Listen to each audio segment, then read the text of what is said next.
ಇದೇ ಸಂದರ್ಭದಲ್ಲಿ ಪ್ರತಿಜ್ಞಾ ವಿಧಿ ಬೋಧಿಸಲಾಯಿತು.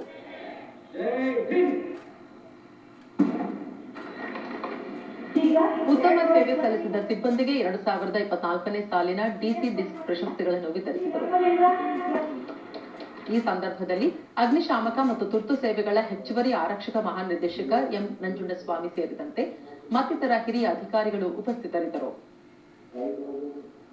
ಬಳಿಕ ಪ್ರಶಾಂತ್ ಕುಮಾರ್ ಠಾಕೂರ್ 1946ರಲ್ಲಿ ದೇಶದ ಮುಂಬೈನಲ್ಲಿ ಗೃಹ ರಕ್ಷಕ ದಳವನ್ನು ಸ್ಥಾಪಿಸಲಾಯಿತು.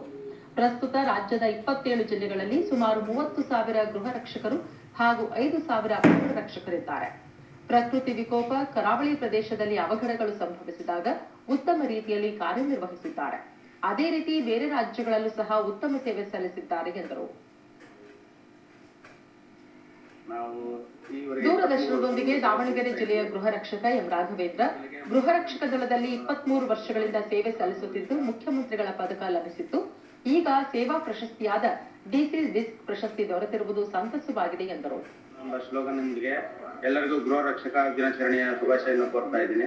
ಈ ದಿವಸ ಎಲ್ಲ ಗೃಹ ರಕ್ಷಕರಿಗೆ ದಕ್ಷಿಣ ಕನ್ನಡ ಜಿಲ್ಲೆಯ ಸಮಾದೇಷ್ಟರು ಡಾಕ್ಟರ್ ಮುರಳಿ ಮೋಹನ್ ಇಂದು ಗೃಹ ರಕ್ಷಕರಿಗೆ ಅತ್ಯಂತ ಮಹತ್ವವಾದ ದಿನವಾಗಿದೆ. ಪ್ರತಿ ವರ್ಷ ಡಿಸೆಂಬರ್ 6ರಂದು ಉತ್ಥಾನ ದಿನಾಚರಣೆ ಆಚರಿಸಲಾಗುತ್ತದೆ. ದೇಶಕ್ಕಾಗಿ ಸೇವೆ ಸಲ್ಲಿಸುವುದು ಹೆಮ್ಮೆಯ ವಿಚಾರವಾಗಿದೆ ಎಂದರು. ಧ್ಯೇಯವಾಕ್ಯದೊಂದಿಗೆ ದೇಶ ಸೇವೆ ಮಾಡುವ ಖಾಕಿ ಯೂನಿಫಾರ್ಮ್ ಧರಿಸಿ ದೇಶಕ್ಕಾಗಿ ಎಲ್ಲವನ್ನ ಸರ್ವಸ್ವವನ್ನು ತ್ಯಾಗ ಮಾಡುವ ಗೃಹ ರಕ್ಷಕರ ದಿನ. ದೇಶದೆಲ್ಲೆಡೆ ಸುಮಾರು 6 ಲಕ್ಷ ಗೃಹ ರಕ್ಷಕರಿದ್ದಾರೆ. ಎಲ್ಲ ಗೃಹ ರಕ್ಷಕರಿಗೆ ನಾನು ತುಂಬು ಹೃದಯದ ಧನ್ಯವಾದಗಳನ್ನು ಅರ್ಪಿಸ್ತೇನೆ.